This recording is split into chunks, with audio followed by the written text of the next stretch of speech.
Group 8's leader, Chin Yo-woon, and Cadet 18, Beat Gi, who defeated the Vice Lord candidate of the Poison Clan, Chin Jong-sum, and subsequently assumed leadership of Group 12.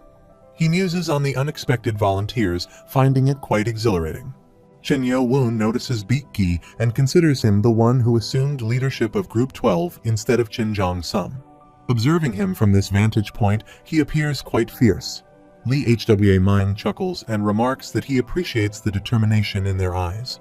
He then asks the instructors which of them would like to engage with the cadets. He spots the instructors and identifies them as the instructors for Groups 1, 8, and 12, recalling his advice to them not to become too attached to their cadets. Senior Officer Martial Instructor Ho Jin Chang steps forward. Lim Pyong, the supervising martial instructor for Group 8 in the second test, believes there's no necessity for him to volunteer since he's in charge. From this point onward, he will have to fend for himself, especially against Chin Yo-woon, as regardless of whom he selects, none of them will take it easy on him. Lee Hwa Myung speculates that each of them had likely intended to confront a cadet from a different group to prevent them from assuming the position of group leader for the time being. He acknowledges that thanks to Ho Jin Chang, the match won't be as unjust. He queries why they don't begin with the leader of Group 1, Cadet Number 1. Yo-soon, the supervisor instructor for Group 12 in the second test, volunteers to handle it. Ho Jin Chang glares at him angrily, thinking to himself how dare he. Yo-soon should know that he has a vested interest in this cadet. Yo-soon feels apologetic, addressing Ho Jin Chang as Sunba Nim, a term for senior colleague or mentor, acknowledging that he knew Ho Jin Chang wouldn't take it easy on him. He believes that Chen Mu-yeon is most suitable to become the next Vice Lord, so he doesn't want him to face humiliation here. Ho Jin Chang declares that he will be the one to challenge Cadet Number 18. Lee Hwa Myung regrets testing Ho Jin Chang's patience, realizing that his own Cadet Number 18 will now face a challenge. He expresses his approval. Sang Moon-yo, the supervisor martial instructor for Group 1 in the second test, believes he was already planning to confront Chin Yo-woon. All instructors and cadets greet each other. Chin Yo-woon instructs Nano not to miss a single second of it. Lee Hwa Myung announces the start. Chin Mu-yeon gets ready to fight and employs the flowing cloud palm technique. Yo-soon thinks it's as expected, recognizing it as the flowing dark cloud palm, one of the top 3 palm arts in the main branch. He feels it's a pity that Chin Mu-yeon has to use the 7 Demon Sword instead of his own poison art. Yo-soon proceeds to attack using the 5th sword technique of the 7 Demon Sword. Chin Yo-woon observes them and wonders why those sword movements feel so familiar. Hyun Mu-yeon moves his hand to attack, and Yo-soon thinks it's amazing. Despite his attacks being blocked, he isn't shaken up. Yo-soon can discern from the Kai being released through his palm techniques that Chin Mu-yeon has fully achieved expert martial prowess. His understanding of techniques far exceeds that of ordinary cadets. Chin Mu-yeon employs the 2nd sword of the 7 Demon Sword to attack, and Yo-soon believes that in terms of martial technique, he's already at the level of a clan elder. Using the 3rd sword, Yo-soon concludes that he will have to stop treating Chin Mu-yeon as a mere cadet. Even though the flowing dark cloud palm is a higher level martial art, Chin Mu-yeon blocks his attack like this, conveying that he is proficient in advanced martial arts. Chin Yo-woon can't believe it. The techniques they form might differ, but the sword movements comprising them are exactly the same as the ones in the destructive sword techniques inscribed on the sapphire. He reflects that the only real difference lies in the fact that the 7 Demon Sword comprises only 12 sword movements, which is merely half of the 24 sword movements of the destructive sword techniques. He acknowledges there's no way to be certain, but speculates that the sword demon might be the one who left all those countless sword marks. Chin Mu-yeon and Yo-soon block each other's attacks and then move back. Chin Mu-yeon thinks he's an expert like him but slightly more skilled. Since he can block his palm techniques with only an advanced martial art, Chin Mu-yeon assumes he has far more combat experience and supposes he's an instructor for a reason. He contemplates that if he can't bring this match to a close soon, he will be at an even greater disadvantage, but he realizes it can't be helped. Yo-soon observes him and notices a change in his form. He must be planning to settle this fight with his ultimate move. In that case, Yo-soon decides to gather all his Kai to block him. He moves to attack, and Yo-soon observes his attack, identifying it as a right palm technique. He decides to block it first. Chin Mu-yeon kneels down and switches his hands. Yo soon notices his left hand and recognizes the same movements as before, but now that it's suddenly inverted, it's difficult to deal with. He decides to seal his left hand. As he tries to seal his hand, Chen Muyon attacks his shoulder, causing it to bleed, and he falls to the floor. All the cadets are happy to witness this, with one remarking that he actually defeated an instructor, while another notes that he has already reached expert martial prowess. The other person asserts that he firmly believes the Dark Clan's young master is the one closest to the position of Vice Lord. Li Hwa Mayang thinks left sword, right palm, right sword, left palm. It's a secret art that allows him to use two special techniques simultaneously, switching from left to right and vice versa at will. It secured the Dark Clan's leader, Mu Jin-won, his place as the second best martial artist in the cult. However, Li Hwa Mayang had heard that he was the only one who managed to master it. Yet, here is this guy in front of him. He is a true genius. Yo soon takes out his name tag, moves to give it to him, and says he has earned the right to become a group leader for the third test. He bows down and expresses his gratitude very much. Chin Yo-won sees this and contemplates taking their name tag. Something about the wording of that bothers him, especially if one person can only earn one name tag. He and Sang Moon-yo get ready to fight. Chin Yo-won thinks to put a hold on that thought, as how he performs here will decide his future, and he needs to prove himself in front of everyone. He finds it impressive. Despite facing an instructor, instead of feeling nervous, Chin Yo-won is all fired up, which honestly surprises him. He had thought he wouldn't even make it past the first test. However, it's time to put an end to his lucky streak, and he's determined to crush him in front of everyone. Sang Moon-yo moves his finger to call him and considers whether it will be the butterfly dance, then states he might take the first move.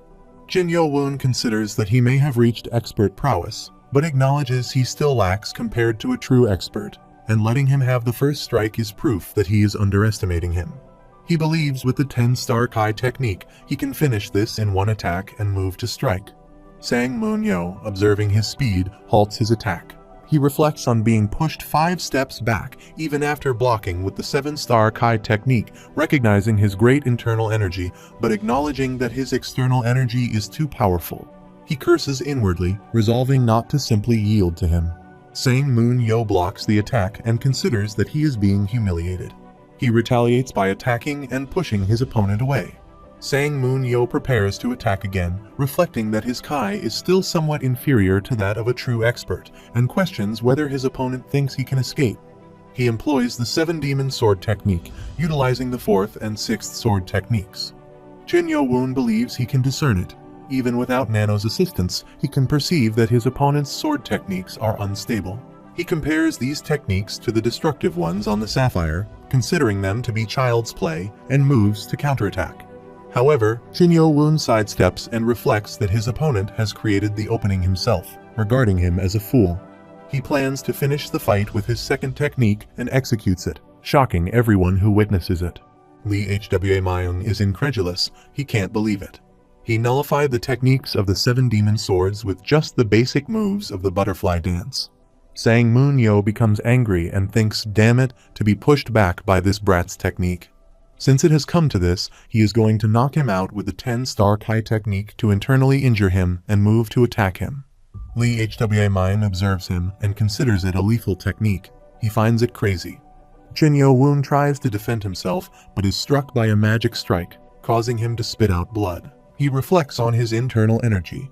The nano machine notifies that his organs are being damaged from the energy being forcefully injected into his body. Sang Moon-yo blocks his way with magic and calls for Nano's help. The nano machine notifies that the damaged organs are quickly regenerating, activating the regeneration process. It asks why. Sang Moon-yo wonders, how can this be? He is sure he is sustaining internal injuries, so why he is not falling down? Chin Yo-won moves to attack him and lands a hit. He believes he just needs to withstand it with his Kai armor, but Chin Yo-won strikes his ribs and breaks them. Sang Moon-yo spits out blood, shocking everyone who sees it. He grabs his shoulder and calls him a monster before falling unconscious to the ground. Sword Clan's Chin Yu-chan witnesses this and thinks Yumpa was not exaggerating. Sang Moon-yo might become a problem, especially with the 7-demon sword created by the other legend of the demonic cult. The HWA Mayang reflects that while it is a collection of plain sword movements, their countless combinations make it a very difficult move to nullify. Yet he managed to do just that, indicating that he is beyond excellent. He is a martial arts genius. He berates himself, thinking he should not have allowed that drunken rascal to get the better of him. He instructs the academy director that they will need to carry instructor Sang to the infirmary. An instructor checks Sang Moon-yo and reports that his ribs are broken and 3 bones are poking out. Lee HWA Mayang realizes he forgot to inform the instructors that Cadet 7 had punched through the fortified walls. If Sang Moon-yo had braced himself knowing that, he probably would not have lost so severely. He orders them to take him to the infirmary immediately. Chin Yo-woon takes his name tag and reflects that he has succeeded. Lim Pyeon considers that the cadets might start to underestimate them if they keep losing, having already lost twice. Ho Jin Chang notices them gossiping and believes that with skills and talent, it should be possible for one to surpass their instructor. Instead of being happy for the next generation, they are preoccupied with worrying about saving face. He acknowledges that he is in no position to lecture them, and in getting caught up in the moment and picking Cadet 18, he fails to notice such a talented individual, giving him another regret. Lee HWA Mayang announces that they will now have the final duel. Baek Gi and Ho Jin Chang move forward for the duel, prompting whispers among the onlookers. Yo-soon whispers, "Please, let them save face." Lim Pyeon remarks that he can't even imagine him losing, but another cadet reassures him, saying not to worry because it's not just anyone. It's instructor Ho Jin Chang, their senior officer, and upsets could happen again. Another cadet chimes in, stating there's no rule preventing him from winning since he volunteered. He could have been hiding his skills until now, like Cadet 7. Baek Gi acknowledges that he may be lacking, but asks for Ho Jin Chang's guidance. Ho Jin Chang praises Baek Gi's humility and suggests they both try their best, ready to attack. Baek Gi observes his opponent's moves and thinks about the overwhelming presence. He wonders if this is the same person who was smiling just a moment ago, but resolves not to leave behind any regrets and moves to attack. He jumps forward to initiate the attack. Chin Yo-woon tracks his movements using the Nano machine and considers a kicking technique. He continues to gather more training avatars, particularly noting Chin Moo-yeon's performance of various techniques with both hands, finding it very interesting. It's only a fraction of his techniques, so he's unsure if it will analyze properly, but it could be useful in the future if he ever has to face Chin Moo-yeon. Baek Gi swiftly moves, attacking him and noticing that his opponent easily avoids all attacks by simply moving his torso. Ho Jai Chang observes the moves and points out that his opponent's back foot is wide open. Baek Gi jumps onto his hands and takes a long leap, flipping to attack, but his attack is stopped with power. The cadets are shocked to see this, exclaiming that it is connected. Ho Jai Chang attacks his foot, causing it to start bleeding. He examines his foot and wonders if it is a Kai blade. Falling behind, he considers that to have created a Kai blade so quickly, his opponent must be a master. Ho Jai Chang reflects that he has only used a simple sword movement and hasn't even utilized any techniques from the 7 demon swords yet.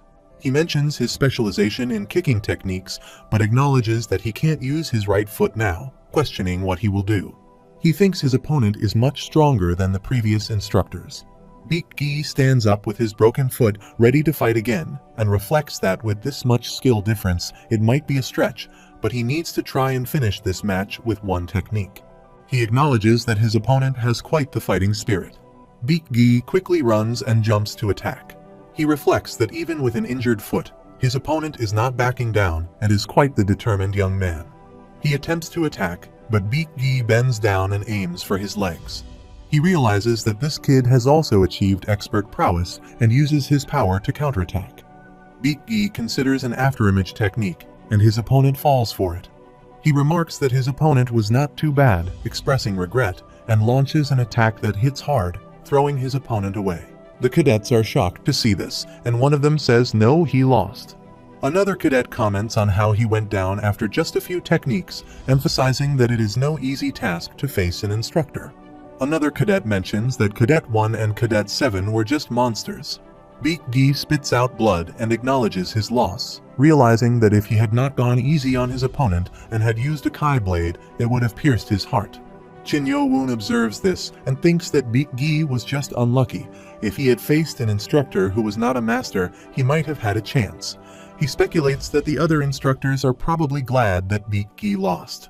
Ho Jai Chang remarks that if Beak Gi can connect his feint and his technique more smoothly, he should be able to confuse his opponent even more, expressing anticipation for his progress. Beak Gi thanks him for his guidance and walks out from there, coughing. Chin Yo Woon scrutinizes him closely and notices that his complexion is unusually pale and his neck is also tinted red. He instructs Nano to please conduct an in-depth scan on Cadet 18 and have the results ready so he can review them after the third test announcement is over. The Nano machine acknowledges that it has understood. Two instructors open two big boxes full of weapons. Lee Hwa Mayang announces that they will also be handing out wooden swords for the third test, with one sword per person, so they should be careful not to break them. He states that if anyone can take a yellow name tag within 7 days, they will become a group leader. He asks if this is understood, to which all the cadets respond motto. Chin Yo Woon holds his sword and a box, thinking that he should first consume the Black Dragon medicine ball, and then he has something else to check. A group of cadets surrounds him. Hyo Bong asks what business he has with his liege, as he considers addressing him as a liege. The scene shifts to the previous night in Group 8's dormitory. Woon Chun suggests that they have entertained the thought that they might be able to change their status and asks if they do not think it's too dangerous of a gamble, and if they are not afraid of the 6 main clans. Hyo Bong admits that he is indeed afraid, but if he is fated to always be looked down on as a small clan lackey, he will gladly risk it all, especially if it's with his liege. There might be hope for people like them. Woon Chun inquires if he truly trusts him, to which Hyo Bong confirms that he does. Woon Chun decides that they will partake in the gamble together, and they, Ma Chil, Woon Chun, and Ho Di Mayung, will swear their loyalty to their liege, Chin Yo Woon. They are in his hands. The scene shifts to the present. Chin Yo Woon says it's okay, he can step aside. Go Wang Ho remarks that it was a pleasure seeing his great martial performance. He introduces himself as Cadet 857, Go Wang Ho. Chin Yo Woon thanks him and introduces himself as Chin Yo Woon. Go Wang Ho quickly gets to the point, expressing his desire to become a member of Chin Yo Woon's group and asking if he wants to join his group. Woon Chun whispers that the sooner they gather up members, the more time they will have to practice. Ho Di Mayan adds that since they are 7 people short, they will have to reject 9 of them. Ma Chil comments, as expected of their liege. Go Wang Ho explains that he is from the Dark Fist clan, an elite clan, and emphasizes that as a group member, he should not be a nuisance. Hawk Hyan states that he is Cadet 920 from the Dark Horse clan. He introduces himself and explains that he is still only at intermediate prowess, but once he consumes this medicine ball, he will reach advanced prowess. He promises not to hold back. One Il raises his hand and introduces himself as One Il, Cadet 97 from the Gentle Sword clan.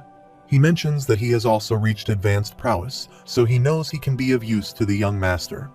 Ya Wu-min raises his hand and requests to be heard as well. He introduces himself as Ya Wu-min from the Golden Gate clan. He admits that he might lack internal energy, but he possesses advanced spearmanship. A cadet whispers that 5 out of the 16 people here are from elite clans. The others remark that 11 people need to compete for 2 spots, expressing their dislike for individuals from elite clans. Chin Yo Woon thanks them all for asking to be part of his group, but states that he needs to say something first. He explains that he is simply looking for people to pass the 3rd test with. He emphasizes that when he leaves the Demonic Academy and sets off on the harsh path laid out by the main branch, he is looking for comrades who will stick with him through thick and thin. A cadet whispers, pondering what they should do. The other cadet remarks that he does not wish to become entangled in the Battle of the Heirs. Chin Yo Woon observes that they exhibit the expected fearfulness and asserts that he does not care whether one comes from an elite clan or a small one, as long as they desire to join forces with him. He emphasizes that, by the journey's end, the current status quo will become irrelevant, and he intends to overhaul the 6 foundations of the main branch. Hawk Hying wonders if this individual is mentally stable and whether he might be a candidate for Vice Lord, but questions if he possesses the means for it. He muses that this is not essentially a declaration of war and expresses frustration, yet acknowledges that they may need to await a different group leader. Chin Yo Woon entreats them to become his comrades on this journey and to form a new foundation for the heavenly demonic cult. This, he asserts, is his desire for his group members. Everyone is shocked to hear this. Hawk Hyung apologizes, stating that he simply wants a leader to pass the third test. The other cadet expresses disappointment, mentioning that he had hoped to be a part of the young master's group, but it seems it was not meant to be. He expresses his regret. Hyobong considers this situation to be unfortunate. Perhaps they should have been informed after being accepted. He notices Go Wang Gul, Ya Wu Min, and Ojong. Go Wang Hul tells Chin Yo-woon that he has also observed the other Vice Lord candidates, and there is something different about him. He remarks that the journey he has described is exceedingly perilous, potentially leading both him and all his comrades to their graves. To be frank, he admits that he too is considering giving up on it. Chin Yo-woon reflects that he is not surprised, considering that Go Wang Gul is from an elite clan. He has the option to support a better candidate. He expresses that like any other martial artist, he dreams of power and glory. Hearing his ambition as a martial artist has only drawn him closer. He kneels down and swears his loyalty to young master Chin Yo-woon. He acknowledges that he may still be lacking, but he pledges never to kneel to anyone except him. He requests to be utilized as Chin Yo-woon's first sword. All others also kneel down. Ya Wu-min declares his loyalty as a member of the Golden Gate clan. Ojong similarly pledges loyalty as a member of the Treasure Sword clan. Chin Yo-woon smiles and thanks them. Hyobong asserts that he doesn't care about titles. He is his liege's foremost subordinate. Go Wang Hul chuckles and questions if that is indeed the case. After a while, at the entrance of the Demonic Academy's individual training facility, Chin Yo-woon gathers the cadets.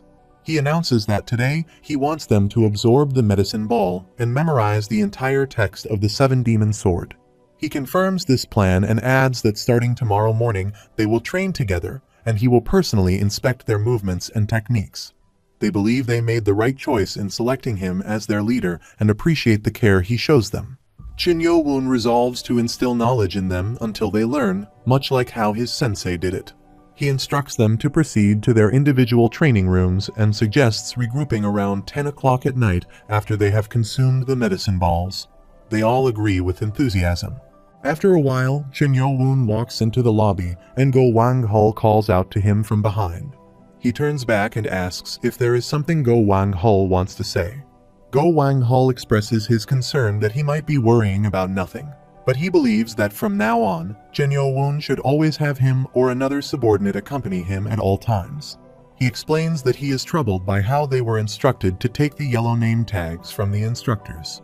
Chin Yo-woon reflects that now that he thinks about it, the academy director himself mentioned that whoever could take the yellow name tags within 7 days would become a group leader.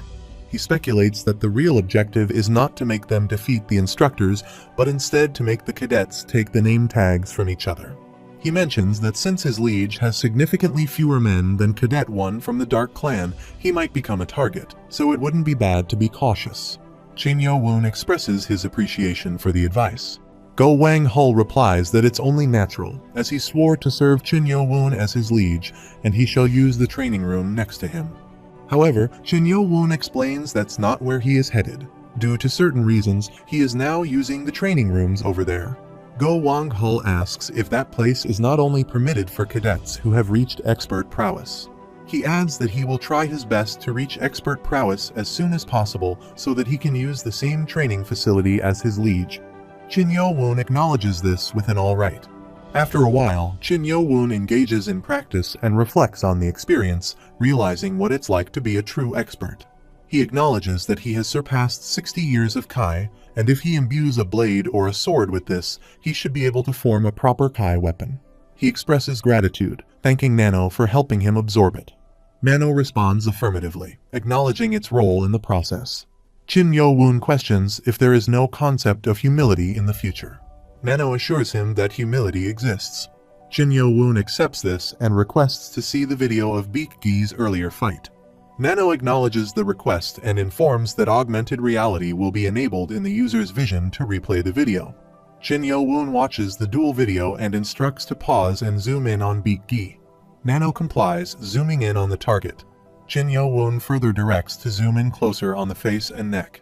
Nano follows the instruction, zooming in on the target. Chin Yo-woon notices Beak Gee's ghastly pale face, extremely bloodshot eyes, and red spots on his neck, confirming his suspicions. After a while, martial instructor Hong Du-wai and sword clans Chen Yu-chan engage in practice. Hong Du-wai observes that Chen Yu-chan has also surpassed the skills of a cadet. He is a true expert like himself. He realizes that he can't defeat Chen Yu-chan by only using the Seven-Demon Sword. He notes that Chen Yu-chan is not fully nullifying the movements like Cadet Sieve, but he is properly taking advantage of the blind spots within the techniques. He reflects that he was skeptical when Chen Yu-chan arrived with such confidence in 4 hours, but to have analyzed the Seven-Demon Sword in such a short time impresses him. He considers Chen Yu-chan to be a genius rivaling the other two, the Blade Clan's Vice Lord candidate, Cadet 5. Hong Du-wai decides that dueling any further would be pointless, so they can stop there. Chen Yu-chan asks what that means. Hong Du-wai removes his name tag and declares that he will give it to Chen Yu-chan. He instructs Chen Yu-chan to gather his group members, expecting great results from him. Chen Yu-chan expresses his gratitude and holds the name tag, laughing as he remarks, "That's one."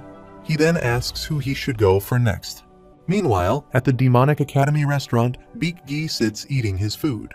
Sword Clan Vice Lord Candidate Cadet 2, Chen Kyung-woon, approaches him and remarks that he enjoyed Beak-gi's duel against the instructor earlier. Beak-gi places the chopsticks on the bowl and tells Chen Kyung-woon that he is eating and not to disturb him. He thinks to himself what a rude fellow Chen Kyung-woon is and decides to cut to the chase. He tells Chen Kyung-woon that he was impressed by his skills. He seems to be a new expert and appears to desire the role of group leader. He asks if Chen Kyung-woon does not wish to climb higher than that. Beak-gi starts eating rice, trying to remain calm despite his anger towards Chen Kyung-woon. He realizes that if he gets angry here, it will ruin his plan of gathering talented individuals. He acknowledges that it will be a great opportunity for Chen Kyung-woon. Beak-gi reflects that this is the second time someone has approached him with such a proposition. The Blade Clan rascal had been too flippant, asking him to be his right-hand man. He honestly admits to himself that he is not interested in being a group leader or climbing higher, nor does he want to be under someone else. His only goal is to become stronger. Just then, Chen Yo-woon arrives and apologizes for interrupting him while he eats, but asks if he could talk with him for a moment. Beak-gi replies that he is not interested and tells Chen Yo-woon to scram. Chen Yo-woon insists that if they don't talk now, he might die later. Beak-gi asks what he means and is surprised to see Chen Yo-woon in front of him. He remarks that Chen Yo-woon is not even a candidate from the 6 main clans, yet his arrogance supersedes the 2 guys from earlier. He questions if Chen Yo-woon really thinks he could recruit someone like him. Chen Yo-woon tries to clarify that there's a misunderstanding. Beak-gi angrily questions this, stating that Chen Yo-woon threatened him, yet now wants to call it a misunderstanding. Chen Yo-woon explains that he did not mean it like that and gets straight to the point, saying it appears to him that Beak-gi has been poisoned. Beak-gi is shocked to hear this and asks what nonsense that is. Chen Yo-woon mentions that he observed Beak-gi during the earlier duel and noticed that his face was as pale as white, with red spots on his neck. He wonders how this could have happened, especially since he has been vigilant about Chin Jong-sum since being assigned to Group 12. Additionally, he questions why he is even telling him this. Even if Beak-gi has been poisoned, it should not be his concern. Chen Yo-woon apologizes for the misunderstanding, but suggests that if Beak-gi has been poisoned, he should have noticed it during Kai meditation. He asks Beak-gi if he feels fine even during Kai meditation. Chen Yo-woon considers whether Kai meditation allows one to sense poison, realizing that Beak-gi may not know this due to a lack of knowledge in martial arts, but those symptoms are definitely indicative of micro-poison. Just then, he notices Dr. Beak passing by. He calls out to him while putting some rice in his bowl. He remarks that it's been a while, although it hasn't been that long, and says it's good to see him. He asks if Dr. Beak has eaten yet. Chen Yo-woon responds that he hasn't eaten yet. Dr. Beak expresses relief, mentioning that he didn't want to eat alone. Chen Yo-woon points to Beak-gi and apologizes, asking if Dr. Beak could perform a checkup on his friend as he believes he's been poisoned. Dr. Beak asks for clarification on what. After a while, at the Demonic Academy's second-floor infirmary, Dr. Beak Jong-myung holds a plate with medicine and instructs Beak-gi to inhale the smoke by breathing through his mouth. Beak-gi asks about inhaling with his mouth. Dr. Beak Jong-myung clarified to just inhale it deeply. Beak-gi begins to inhale and indicates that he understands. Suddenly, he starts coughing and vomits. Dr. Baek Jong-myung confirms that it's definitely micro-poison. Baek-gi asks what that means. Baek Jong-myung asserts that he is sure Baek-gi has been poisoned. Baek-gi expresses confusion, mentioning that he has been fine during Kai meditation, hasn't come into contact with any poison, and always eats alone. Baek Jong-myung explains that micro-poisons are a bit different. They do not flow through the veins, but instead accumulate in the lungs or stomach. He explains that it can be administered by putting it in food or by crushing it into a fine powder and making someone inhale it while they sleep. He adds that in small doses, it's hard to notice that one has inhaled it while sleeping, and he questions if Baek-gi is perhaps sharing a dorm with a poison user. The scene shifts to Demonic Academy during the first night, in Group 12's dorms. A cadet tells another to get a hold of himself. The other cadet retorts, asking how dare he, especially since he is only from the Gentle Kick clan. Another cadet questions if he thinks he will be safe after attacking Chin Jong-sum of the Poison clan. Baek-gi cleans the blood from his face and asks if it matters who he is or where he comes from. He asserts that at Demonic Academy, strength is everything, and now that he has won, he will be in charge of Group 12. Chin Jong-sum remarks that Baek-gi is so full of himself and advises him to enjoy his victory for now, but warns that the claws of the Poison clan are like poison liquor and grow stronger over time.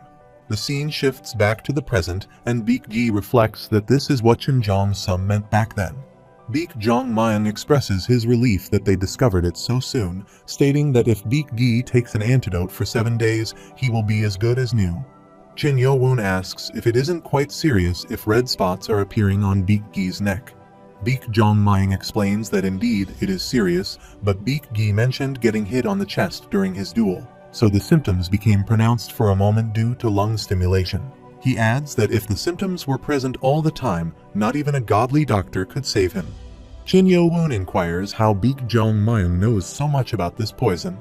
Baek Jong-myung reveals that his mother passed away from being poisoned with micro-poison, and he himself was poisoned by it for a while as well. Baek-gi apologizes, admitting that he hasn't shown his gratitude yet, but acknowledges that Baek Jong-myung saved his life and thanks him sincerely. Baek Jong-myung reassures him, saying it's fine and not to worry about it. Baek Jong-myung recalls his sensei telling him about this. Chin Yo-woon explains that he simply didn't want anyone to die from such a cowardly poison and mentions that he has been searching for the source of that poison. He wonders about the intense bloodthirst he feels. Baek Jong-myung suggests that Baek-gi rest in the infirmary for today, as returning to the dorms might lead to another poisoning. He points out that Baek-gi wasn't planning on seeking revenge right away, and he even has a foot injury. However, Baek-gi declines, saying no. Chin Yo-woon insists that cleansing the poison should be the priority, so Baek-gi should get some rest as the doctor ordered. He assures Baek-gi that he can leave Chin Jong-sum to him. Baek Jong-myung asks what Chin Yo-woon is planning. Chin Yo-woon explains that he believes they need to talk this out. He recalls Chin Moo-kiam mentioning that he would be able to find the person he was looking for in the forest near the 5th dorm. Chin Yo-woon adds that if what Chin Moo-kiam is saying is true, he will let him have the spot next to him. Baek Jong-myung and Baek-gi express surprise. Baek-gi insists that's not possible. There's no way.